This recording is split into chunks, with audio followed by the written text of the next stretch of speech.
Bonjour, vous écoutez Radio Cessert, votre podcast quotidien dédié à la cybersécurité. Je suis Marc-Frédéric Gomez, j'espère que vous allez bien. Au programme de votre Flash Info Cybersécurité du vendredi 3 avril 2026, la Commission européenne confirme une violation de données massive imputée au groupe Team PCP via une compromission de la chaîne d'approvisionnement de Trivy. Plus de 14 000 équipements F5 Big IP APM restent exposés à une vulnérabilité RCE activement exploitée, désormais inscrite au catalogue KEV de la CISA. Le modèle ransomware à triple extorsion continue sa progression avec 124 groupes actifs recensés et une hausse de 49% des incidents confirmés en 2025. Et enfin, Cisco Talos expose une campagne automatisée de credential harvesting à grande échelle exploitant la faille React to Shell avec 766 autres compromis en moins de 24 heures. Et le week-end s'annonce sympa.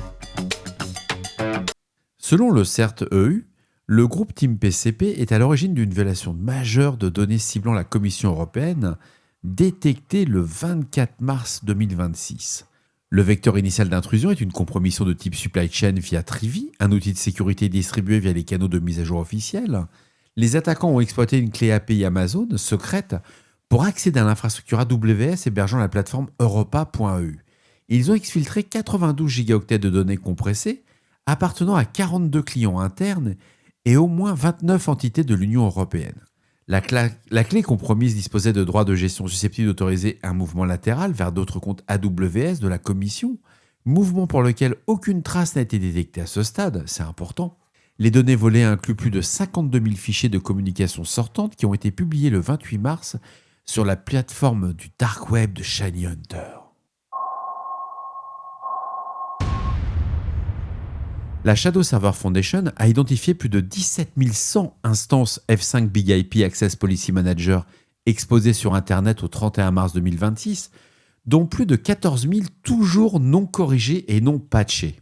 La vulnérabilité, la CVE 2025-53521, initialement classifiée comme une simple Deny of Services, a été reclassifiée en RCE, critique, après que des acteurs malveillants ont développé une exploitation permettant l'exécution de code arbitraire sur l'appliance.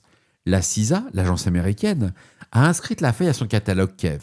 Big IP APM sert de passerelle d'accès aux applications d'entreprise et une compromission réussie permet de contourner le périmètre réseau et d'atteindre directement les systèmes internes. Les États-Unis et le Japon concentrent la majorité des instances vulnérables. L'exploitation active est confirmée en environnement réel. En février 2026, l'Université du Mississippi a subi une attaque de ransomware entraînant la mise hors ligne du système de dossiers médicaux classifiés EPIC dans 35 cliniques et dans plus de 200 sites de télémédecine, forçant un retour au workflow papier et l'annulation de séances de chimiothérapie.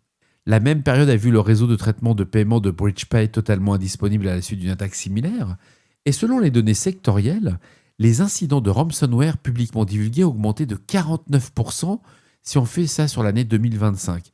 Ça atteint quand même 1174 incidents confirmés. Il y a 124 groupes actifs qui ont été recensés, dont 73 nouveaux apparus dans l'année. Le modèle dominant reste assez classique, la double extorsion. Exfiltration préalable des données avant chiffrement, avec une montée en puissance de la triple extorsion, ciblant directement les clients ou partenaires des organisations victimes.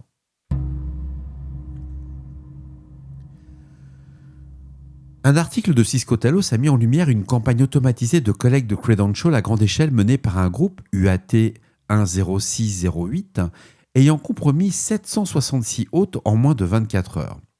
Le vecteur initial repose sur l'exploitation de la CVE 2025-55182. C'est une faille RCE de pré-authentification dans les React Server Components. Ça affecte les applications Next.js permettant l'exécution de codes arbitraires via la désérialisation des payloads HTTP malveillants, sans aucune authentification. Post-compromission, un script de harvesting multiphase déposé dans /tmp va exfiltrer vers un C2 baptisé Nexus Listener les variables d'environnement, les clés SSH privées, les tokens AWS, les GCP et Azure Token. Il y a aussi les Kubernetes, credentials de base de données, clés API Stripe actives et les tokens GitHub. Une vraie saloperie. Sur les 766 autres compromis, 91,5% exposaient des credentials de base de données, 78% des clés SSH privées et 25% des credentials AWS. Plusieurs hôtes présentent des fichiers d'authentification et des registres de packages NPM et PIP, faisant peser un risque de supply chain sur les dépôts concernés. L'article est hyper intéressant, il y a énormément d'IOC, c'est le bon niveau. Et voilà, ce 617e épisode se termine ici pour aujourd'hui.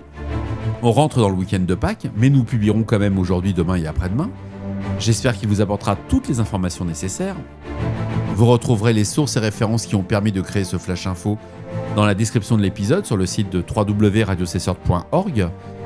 D'ici là, on ne réfléchit pas, on patch. Ah, j'ai oublié de mettre l'effet spécial. Bon, c'est pas grave. N'hésitez pas à me faire vos retours, c'est important, sur le répondeur de Radio Cesseur au 07 68 72 20 09 et par email sur radiocesseur@gmail.com. Prenez soin de vous. Au revoir. Bon, à tout à l'heure, à vrai dire.